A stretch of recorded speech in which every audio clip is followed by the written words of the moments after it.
Hola, en este video vamos a hacer un acercamiento inicial a la investigación cuantitativa y algunos conceptos clave para entender las bases de la investigación cuantitativa.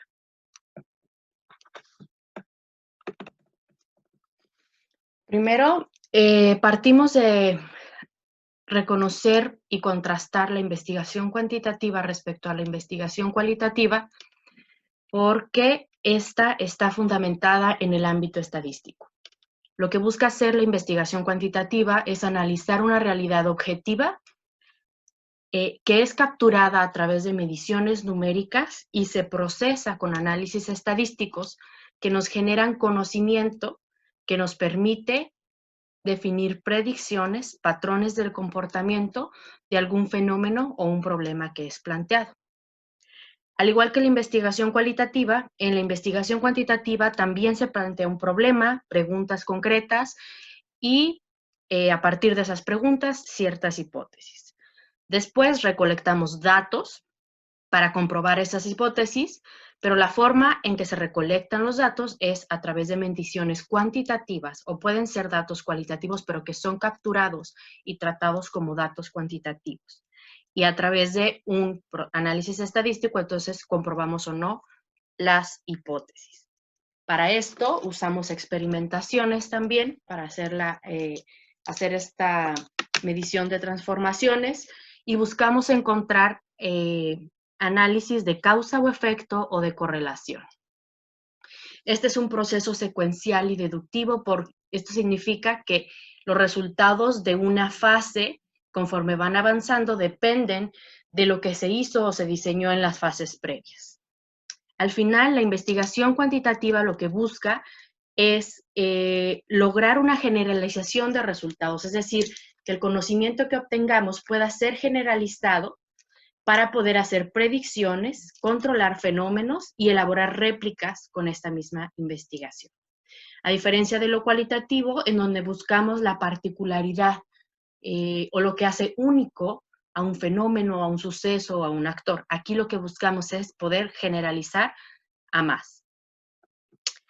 Un concepto clave, y digo, esto lo retomamos, el diseño de la investigación significa, es el plano, la estrategia para obtener esa información que necesitamos y así poder responder al planteamiento del problema que establecimos. Otro concepto clave que tenemos que tener presente es la noción del experimento. En este caso estamos hablando de experimentos sociales, que son estudios en donde se manipulan intencionalmente una o más variables independientes para analizar las consecuencias que esa manipulación tiene sobre una o más variables dependientes. Nosotros definimos qué es una variable independiente y qué es una variable dependiente porque asumimos que las variables independientes son las supuestas causas que anteceden a lo que consideramos los supuestos efectos consecuentes. Esto que acabo de describir visualmente se ve así, ¿no? Nuestra variable independiente, que vemos aquí, es lo que asumimos que es la supuesta causa y que influye o que tiene como consecuencia un supuesto efecto en una variable dependiente.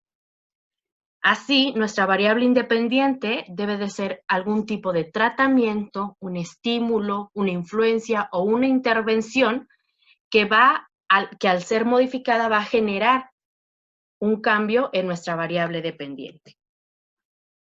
Hay 3 requisitos para poder definir una variable independiente. Primero, tiene que anteceder a la variable dependiente, es decir, tiene que suceder antes del supuesto efecto. Esto en una lógica de tiempo. Esto parece como un poco obvio, pero al momento de estar diseñando intervenciones y experimentos sociales, sobre todo en el ámbito de las ciencias sociales, no es tan sencillo. Es como el problema del huevo o la gallina, ¿no? Entonces, ¿cuáles fueron las causas que incidieron antes de cierto comportamiento? O si ese comportamiento se debió precisamente a lo que nosotros inicialmente intervenimos, ¿no? La variable independiente es la que es manipulada o tiene una variación, y esta variación en una lógica experimental puede controlarse.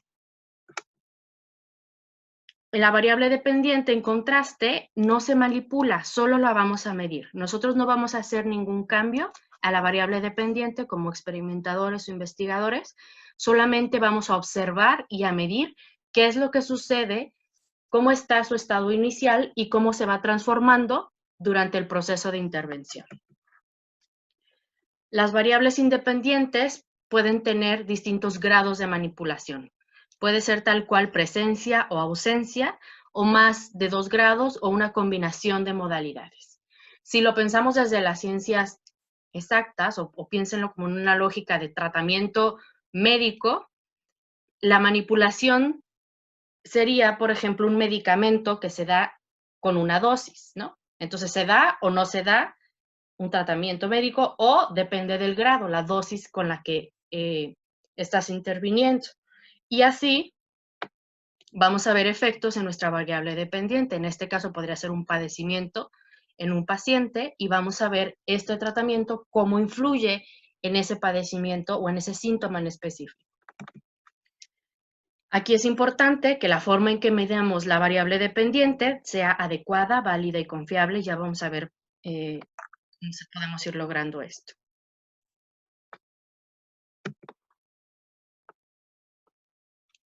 La validez interna tiene que ver, otro concepto clave que es importante mantener presentes, es la validez interna. Y esto tiene que ver con el grado de confianza que se tiene de que los resultados del experimento se interpreten adecuadamente. Y se logra solamente a través del control. Es decir, poder asegurar que los efectos que se miden se deben exclusivamente a la manipulación que hicimos y no a otros factores o causas. Piensen, por ejemplo, en el caso que estudiamos de la intervención con un curso de capacitación que se hizo a unidades policíacas en la Ciudad de México. Entonces, el cambio que los investigadores afirman que observaron al final de esa intervención, en el que trataron de medir cómo cambiaba el nivel de confianza, el comportamiento y estilo de liderazgo de los policías, debemos de garantizar que ese cambio se debe solo y solamente por ese curso que tomaron, ¿sí? Para esto el investigador tiene que garantizar que está tomando en cuenta los otros factores y controlando otros aspectos que pudieran haber influido en ese cambio.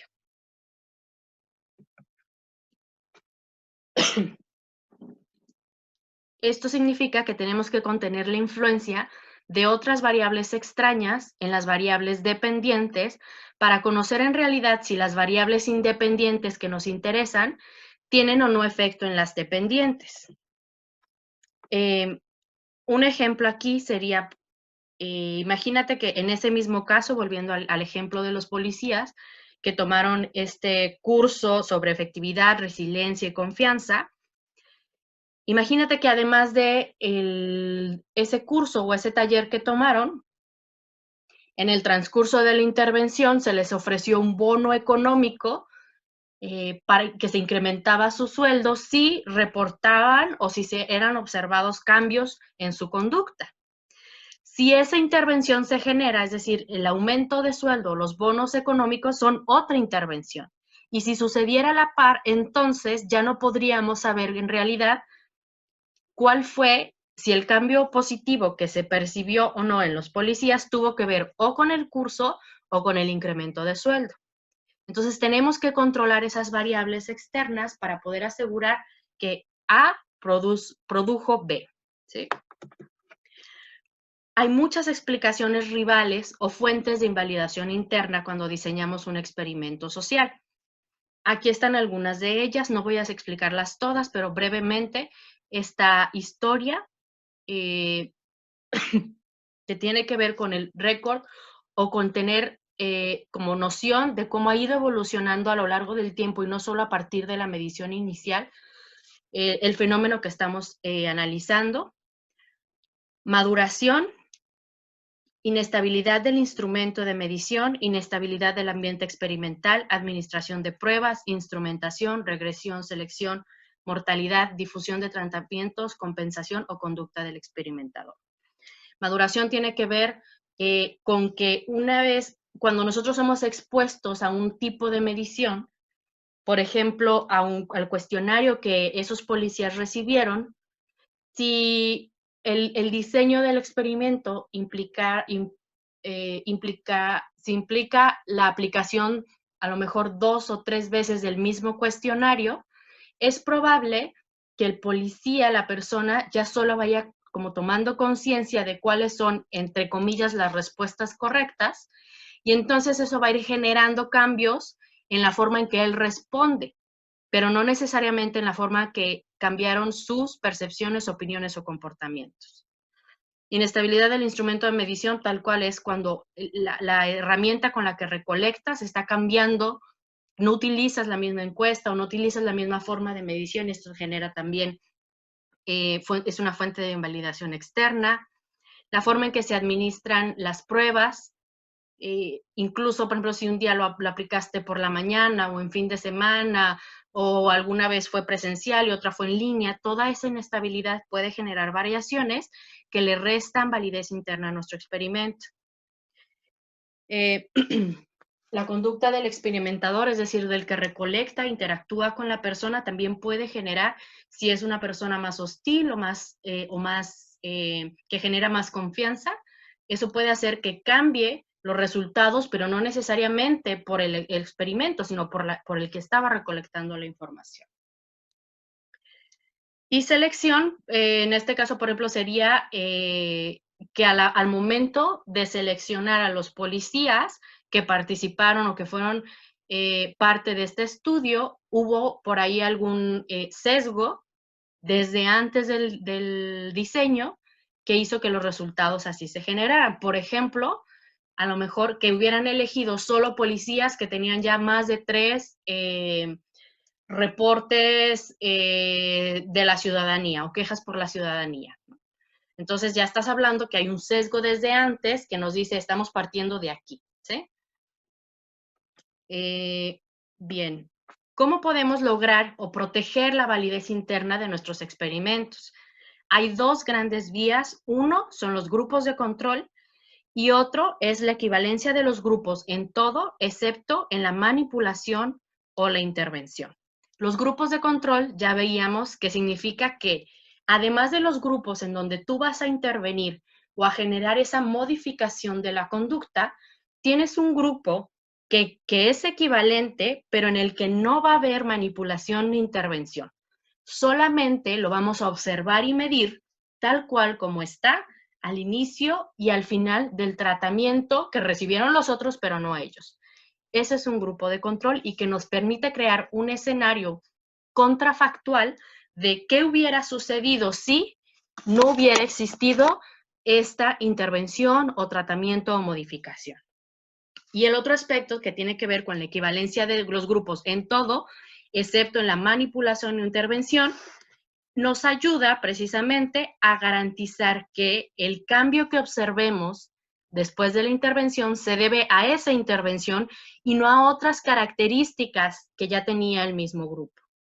¿Cómo podemos lograr eso? Uno, y la más sencilla, es la asignación al azar.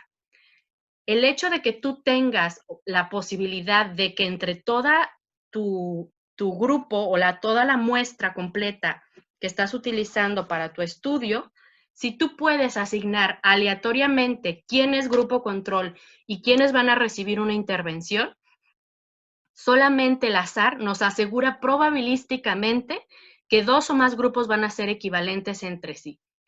Va a haber, es decir, las diferencias que va a haber entre ellos se van a ir balanceando automáticamente hasta asegurarnos que son equivalentes entre sí.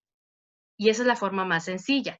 Esto nos permite asegurar que otras variables, conocidas o no desconocidas, no afectarán de manera sistemática los resultados del estudio. Por ejemplo, si quisiéramos hacer un estudio y nuestra muestra son los estudiantes del ITESO, la mejor forma de que vamos a tener grupos equivalentes entre una intervención y otro que no tiene intervención es hacerlo al azar.